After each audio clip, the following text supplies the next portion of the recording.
The crystal champagne flute trembled in my hand as I watched my husband wrap his arms around my best friend's waist. They thought I couldn't see them from my corner of the art gallery, but the giant mirror installation betrayed their secret embrace. My name is Sabrina, and until 30 seconds ago I thought I had the perfect life. Mrs. Gonzalez, would you like to see the next collection? The gallery assistant's voice snapped me back to reality. I forced a smile, gripping the stem of my glass tighter. In a moment, I managed, my eyes still fixed on the reflection.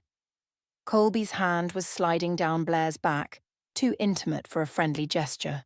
My phone buzzed in my clutch and I nearly dropped it trying to read the message. Look at the mirror. They've been doing this for months. I'm sorry. Anonymous number. My stomach churned as I watched Blair giggle at something Colby whispered in her ear. 8 years of friendship with Blair, 12 years of marriage to Colby, all suddenly suspect. Sabrina, Blair's voice carried across the gallery. You have to see this piece, it's absolutely gorgeous. She waved me over, Colby's hand still resting on her hip. I walked toward them, each step feeling like I was wading through concrete. The artwork they stood before was a shattered mirror, reconstructed to form a distorted reflection. How fitting. Isn't it amazing? Blair gushed, her red lips curved into what I now recognized as a guilty smile. The artist calls it beautiful lies. Very appropriate, I said, my voice steadier than I felt. How long have you been appreciating this piece? Colby's hand dropped from Blair's hip. Just found it, he said quickly. Too quickly. Really? I took a sip of champagne. Because from where I was standing, it looked like you've been appreciating it for quite some time. Blair's face paled. Sabrina, what are you— Don't! I held up my hand. Just don't. My phone buzzed again. Another message. Check his second phone, the one in his gym bag. Password is Luna's birthday. Luna, our 8-year-old daughter. The thought of her made my chest tighten. Everything okay, honey? Colby stepped toward me, concern etched on his face. The same face that had kissed me goodbye this morning, promising to meet me at the gallery after his meeting. You tell me, I said, turning my phone to show him the messages. Is everything okay? The colour drained from his face. Blair took a step back, her heel catching on the polished floor with a sharp click. Sabrina, we can explain, she started, reaching for my arm. I jerked away from her touch. Explain what? How my best friend and my husband have been lying to my face. How long, Blair? How long have you been sleeping with my husband? The gallery grew quiet. Other patrons pretended not to stare, but I could feel their eyes on us. Colby moved between us, his voice low. Not here, Sabrina. We can talk about this at home. Home? I laughed, the sound brittle and sharp. Where you've probably been fucking her while I was at work. I locked eyes with Blair across the space between us, and my blood ran cold at what I saw there. Not guilt, but relief. The truth was finally out, and she looked relieved. The bathroom tile felt cool against my forehead as I knelt over the toilet, heaving up nothing but bile and broken dreams.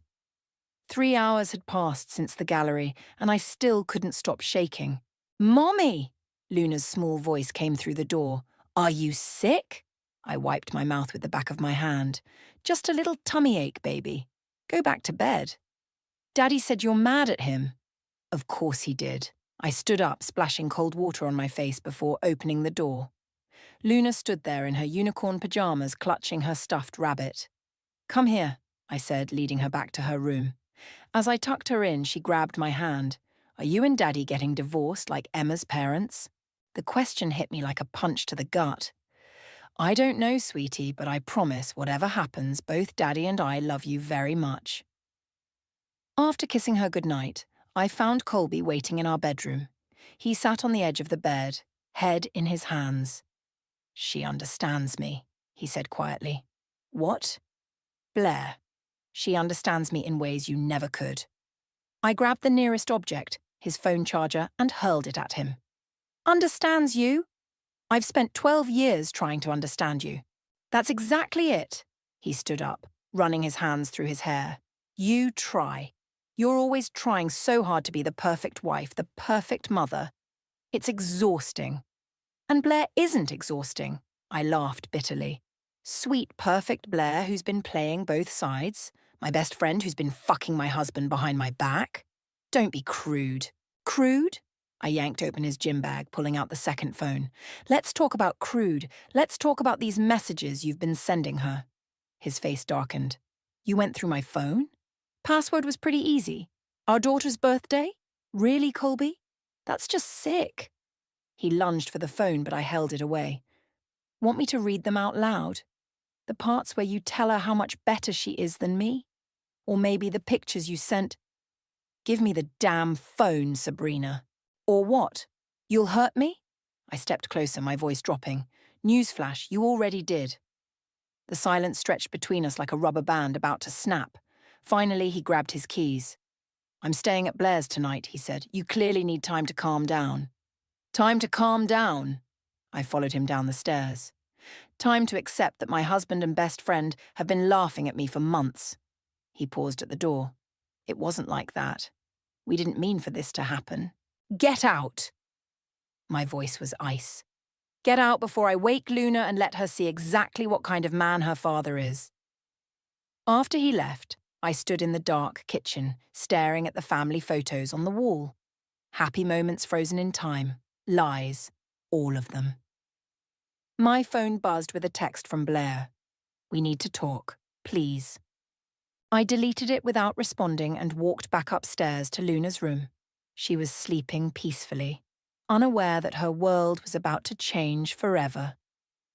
Watching her chest rise and fall, something hardened inside me. I promise, I whispered. I won't let them hurt you like they hurt me. My father's law office always smelled like leather and power. I sat across from his massive desk, watching him review the documents I'd brought. Bank statements, text messages, photos. Evidence of Colby's betrayal laid bare in manila folders. He's been moving money, Dad said, his reading glasses perched on his nose. Small amounts at first, then larger transfers starting 6 months ago. He looked up at me. To an account in Blair's name. How much? Nearly 200,000. He slid a paper across the desk. He's been planning this, sweetheart. The question is, what are you planning? Before I could answer, his secretary buzzed in. Mr. Harvey, Spencer Stout is here demanding to see you. Dad pressed the intercom. Send him in. Colby's brother burst through the door, his face red with anger. Really, Sabrina? Running to Daddy already? Careful, Spencer, Dad warned, standing. This is my office, and that's my daughter you're speaking to. Your daughter is trying to destroy my brother's life. Spencer slammed his hands on the desk. He made a mistake. People make mistakes. I stood slowly, my voice steady. A mistake is forgetting an anniversary. A year-long affair with my best friend while embezzling our savings. That's a choice. He loves you. He loves my money. I cut him off. And the reputation that comes with being married to a Harvey. Did you know about the affair, Spencer? Did you help him hide it? His hesitation told me everything. Get out, Dad said quietly. Before I call security. Spencer straightened his jacket. This isn't over, Sabrina. You're going to regret this. After he left, Dad handed me a thick folder. These are the records we subpoenaed from his private account. You might want to sit down for this. Inside were more transfers, larger ones, dating back 2 years. Properties purchased in Blair's name, investment accounts I'd never known about. But what made my hands shake was a document at the bottom, papers for a private investigator. He was having me followed, my voice cracked.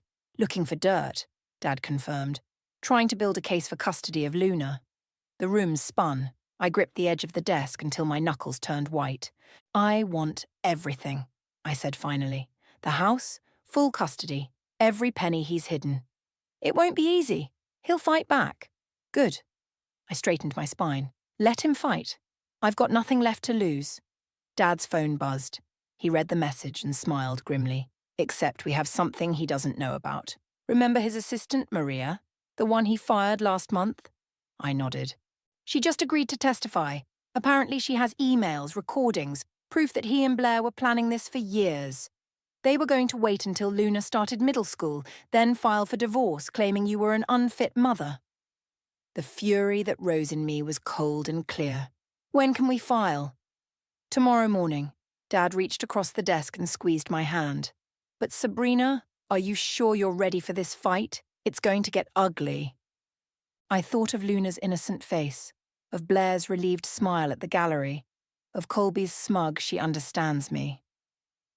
I'm not just ready, Dad. I pulled out my phone and deleted Colby's number. I'm going to make them wish they'd never met me. My wife slept with my brother and my best friend, Wesley said to the support group circle. Found out on Christmas morning when I walked in on them. Fun times.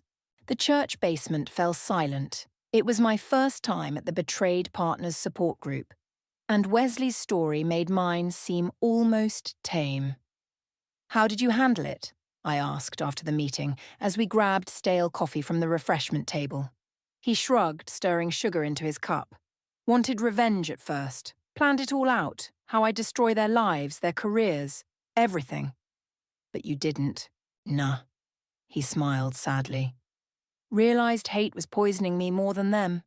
Now I'm working on forgiveness. I nearly choked on my coffee. Forgiveness? After what they did? It's not for them. It's for me. He studied my face. You're still in the anger phase, aren't you? Before I could answer, my phone buzzed. A text from Blair. Please meet me, I'm pregnant, it's Colby's. The coffee cup slipped from my hand, splattering across the linoleum floor. Whoa! Wesley grabbed napkins. You okay? I showed him the text. His eyebrows shot up. That's complicated. Complicated? I laughed hysterically. She's having my husband's baby while we're in the middle of a divorce. Complicated doesn't begin to cover it. What are you going to do? Meet her. I grabbed my purse. Want to watch me not forgive someone? Wesley insisted on driving me to the cafe where Blair waited. You're shaking, he said. At least let me wait outside. Blair sat at an outdoor table, her hand resting on her still flat stomach. The sight made me want to scream. Thank you for coming, she said as I sat down. Save it. How far along? 10 weeks. She pushed a sonogram photo toward me. I pushed it back. Were you ever going to tell me? Or just wait until you and Colby could use it against me in court? It wasn't supposed to happen like this. Tears filled her eyes. We were going to wait until Luna started middle school. Yeah, I know about your plan. I leaned forward. Did Colby tell you he was having me followed, that he was building a case to take my daughter? Blair's face went white. What? No, he said, let me guess. He said he loved you, that you understood him, that once we divorced you'd be one big happy family? She nodded slowly. Funny thing about liars, Blair. They lie to everyone. What do you mean? I pulled out my phone, showing her the bank statements. These transfers to your account, he's been moving them again, to an account in Cancun, under another woman's name. You're lying. But her hands shook as she looked at the statements. Ask him about Rebecca, his yoga instructor. I stood up. Congratulations on the baby. I hope he understands you both. Wesley was waiting by his car. How'd it go? She's pregnant. He's cheating on her too. And I think I just ruined their perfect future together. I slumped against the passenger door. So why don't I feel better? He opened the car door for me. Because revenge is like drinking poison and expecting the other person to die. That's deep. Fortune cookie wisdom. He grinned. Want to get real coffee and talk about healthier coping mechanisms? I looked back at Blair, still staring at the bank statements, and felt something shift inside me. Yeah, I said. Maybe I do. All accounts frozen? I asked Dad over the phone, watching the bank's website refresh. As of 9 a.m., he sounded pleased. Should be hitting Colby right about... My phone exploded with notifications. Colby calling. Blair calling. Even Spencer trying to reach me. Now, Dad finished. How's Luna? At school, thankfully. Missing her dad, but... A pounding at my front door cut me off. Gotta go. Colby's here. Want me to call the police? Not yet. I hung up and opened the door. Colby burst in, face flushed with rage. What the hell did you do? Protecting my assets. I crossed my arms. Funny how you're more worried about money than your daughter. I can't even buy groceries. He ran his hands through his disheveled hair. The mortgage payment is due. Should have thought about that before emptying our savings into Blair's account. Or was it Rebecca's? He froze. Who? Your yoga instructor? The one with the account in Cancun? I smiled sweetly. Blair knows about her now, by the way. You're welcome. You had no right. No right. I stepped closer. Like you had no right to spy on me? To plan to take my daughter? To fuck my best friend? His phone buzzed. Blair's face flashed on the screen. Better answer that, I said. Pregnant women get so emotional when they discover they're not the only other woman. The colour drained from his face. She told you? Did you tell her about the private investigator, about your plans for Luna? He grabbed my arm. Listen to me. Take your hand off me, or the next call I make is to the police. My voice was steel. Then to your firm's ethics board about those creative accounting practices you've been using. He released me like I'd burned him. You wouldn't. Try me. I opened the door. Now get out of my house before I show Luna the pictures you sent Blair. I'm sure she'd love to see what Daddy's been up to. This isn't over, he snarled, but his hands were shaking. You're right, I smiled. It's just beginning. After he left, I called Wesley. How'd it go? He asked. Exactly as planned. He's panicking. And how do you feel?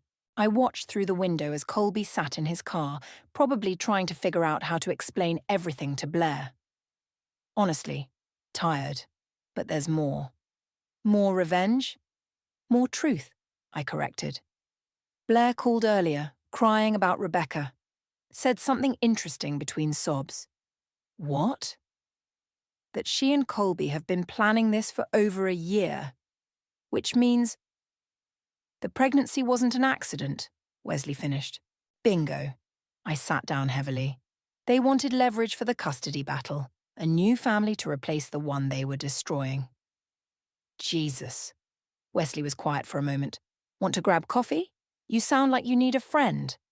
I watched Colby finally drive away, phone pressed to his ear, probably trying to damage control with Blair. Actually, I said, I need to pick up Luna from school. Want to join us for ice cream? She's been asking about my new friend who makes me laugh. Ice cream with a princess? Beats revenge plotting any day?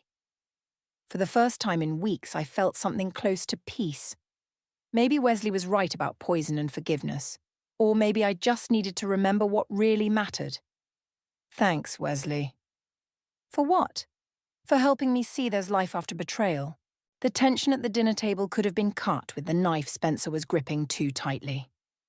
Colby's entire family had insisted on this peaceful discussion at their parents' house, but peace seemed unlikely given the glares being thrown my way. We can work this out, Colby's mother pleaded. For Luna's sake. Luna's sake. I set down my fork. Like when your son hired a PI to build a false case against me. Spencer's knife clattered to his plate. What? Oh, didn't Colby tell you that part? I pulled out the files. Or about the money he's been moving around. Sabrina, Colby warned. Show me, Spencer demanded, reaching for the papers. Spencer, don't... Colby started, but his brother was already reading. Rebecca Martinez? Spencer looked up. Your yoga instructor? The one you said was just helping with stress management? Colby's mother gasped. Who's Rebecca? Ask your son, I said. Or Blair, though she's probably not taking his calls since finding out about the Cancun account. Enough! Colby slammed his hand on the table. This is private. Private like the recordings your assistant Maria kept? I turned to his family. The ones where he plans to frame me as an unfit mother. Spencer stood up so suddenly his chair fell backward. You did what? It's not what you think, Colby stammered. Really? Spencer threw the papers at him. Because I think you're not just a cheater, you're a thief and a liar. Whose side are you on? Colby demanded. The side of truth, Spencer turned to me. I'm sorry, Sabrina. I didn't know. Know what? Colby's mother asked. That your perfect son has been planning to destroy me for over a year, I said quietly. That Blair's pregnancy wasn't an accident, that they were going to wait until Luna started middle school to blindside me with a divorce and custody battle. The silence was deafening. Is this true? His mother whispered. Colby's face hardened. You don't understand. I understand perfectly, Spencer cut in. You're going to lose everything, brother, and you deserve to. You're my family, and Luna's my niece. Spencer moved to stand beside me. I won't help you hurt her or her mother. My phone buzzed. A text from Maria. Found more recordings. He's been talking to Rebecca about moving to Mexico after the divorce. I showed the message to Spencer. His face darkened. Planning to abandon your daughter, too? He asked Colby. I can explain. Save it for your lawyer. I stood up. And thank your brother. He just saved you from what I was really planning to do with all this information. What do you mean? Colby asked. Spencer's right. You're going to lose everything. But now, instead of destroying you publicly, I'll let you keep your dignity. For Luna's sake. I headed for the door. The divorce papers will be ready tomorrow. Sign them or the recordings go public. Spencer followed me out. Wait, what recordings? The ones where he admits to embezzling from his firm. I smiled grimly. Like I said, he gets to keep his dignity, as long as he gives me what I want. Which is full custody, the house, and enough money to give Luna the life she deserves. I looked back at the house. Sometimes the best revenge isn't destruction. It's mercy they don't deserve. Spencer nodded slowly. You're a better person than he deserves. No, I said. I'm just a better parent than he'll ever be. The memory of Luna's first steps flashed through my mind as I watched Colby sign the divorce papers. Right here in this living room, she had wobbled across the carpet into his waiting arms. Now he was signing away his right to be there for her future steps. Initial here? Dad pointed to another line. And here. Blair sat in the corner, her pregnancy now visible beneath her loose dress. She hadn't looked at me once. Is this really necessary? Colby asked, pen hovering over the final page. Full custody. Would you prefer I play the recordings for everyone? I kept my voice neutral. The ones where you discuss abandoning your daughter for a new life in Mexico? His pen scratched across the paper. Smart choice. Dad gathered the documents. The transfer of assets will be complete by tomorrow. And the recordings? Blair spoke for the first time, her hand protectively over her stomach. Stay private, I said, as long as you both stay away from Luna. She's my daughter. Who you were willing to traumatize for your own selfish plans. I stood up. You get supervised visits, once a month. Take it or leave it. You can't. Actually, she can, Dad interrupted. Unless you'd like the ethics board to hear about your creative accounting. Colby deflated. Blair started crying softly. We never meant, she began. To get caught, I finished. Save it. Your baby deserves better than a father who abandons his children and a mother who betrays her best friend. A knock at the door interrupted us. Maria, Colby's former assistant, stood there with a USB drive. Perfect timing, I said. Come in. Colby's face went pale. Maria. Hello, Mr. Dawson. She placed the USB on the table. I brought the backup copies, Mrs. Gonzalez. And something else you should know. Don't, Colby warned. Rebecca's not the only one, Maria continued. There were others. Many others. Blair's head snapped up. What? At least 5 that I know of. Maria turned to Blair, including his current receptionist, last week. The sound Blair made was somewhere between a laugh and a sob. Last week?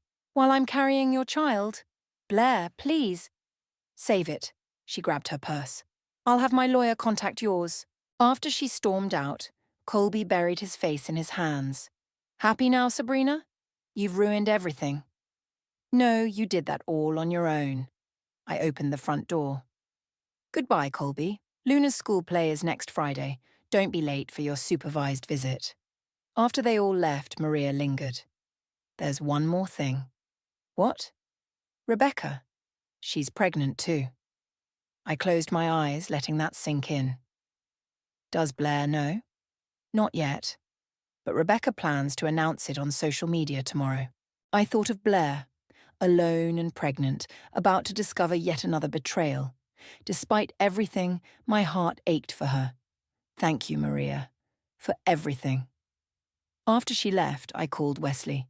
It's done, I said. The divorce, the custody, everything. How do you feel? I looked at the family photos still on the wall, memories of a life that no longer existed. Like I need to redecorate. I smiled. Want to help me take down some pictures? Only if you let me buy you dinner after. For the first time in months, I felt truly free. It's a date. The morning sun warmed my face as I dug another hole in the garden. Luna handed me a pink peony, her small hands covered in dirt. Mommy, can we plant the yellow ones next to it? Of course, baby. I helped her position the flower. Remember what Wesley taught us about companion planting? Some flowers grow better together, she beamed. Like you and Wesley. I laughed, brushing soil from her cheek. Speaking of Wesley, he's bringing lunch soon. Should we plant his favourite flowers too? The purple ones. She ran to get them, nearly colliding with Wesley as he came through the garden gate. Whoa there, princess! He caught her, swinging her around. Ready for picnic day? Did you bring the special sandwiches? With extra pickles, just like you asked. He set her down and handed me a letter. This came to my place from Blair. My hands trembled slightly as I opened it. Inside was a sonogram picture and a note. It's a girl. I'm naming her Hope, because that's what I need right now. Rebecca had her baby last week, also a girl. Colby hasn't seen either of them. He's in Mexico with someone new. I understand now what real betrayal feels like.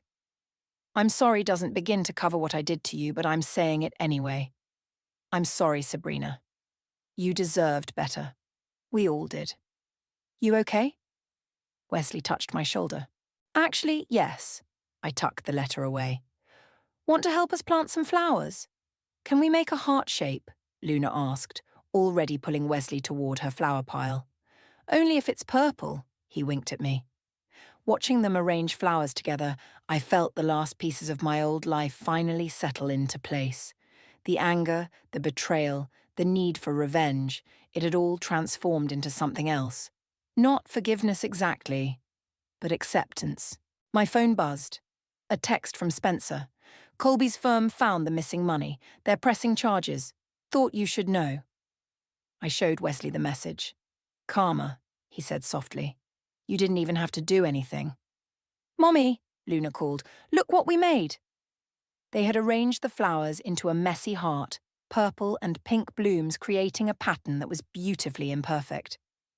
It's not straight, Luna frowned. The best hearts aren't, Wesley told her. They're just real. I joined them in the dirt, helping Luna plant the remaining flowers. Wesley's hand found mine as we worked, and I didn't pull away. Can we do this every weekend? Luna asked. Plant flowers? No, be happy. She looked between Wesley and me. You laugh more now. Yeah, I squeezed Wesley's hand. I do. Later, as Luna napped on the picnic blanket, Wesley helped me clean up. Blair's letter, he said. You sure you're okay? I'm better than okay. I looked at our garden heart, at Luna sleeping peacefully, at the man who had shown me that healing was possible. I'm free. He pulled me close, his kiss tasting of sunshine and new beginnings. Ready to plant more flowers? He whispered. I looked at the garden we'd created from bare earth, at the life I'd rebuilt from broken pieces.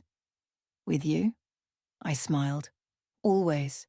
Luna stirred on the blanket, reaching for us sleepily. We settled beside her, a new kind of family growing stronger with each passing day, each planted flower, each shared laugh. Some gardens, I realized, grow more beautiful after the storm.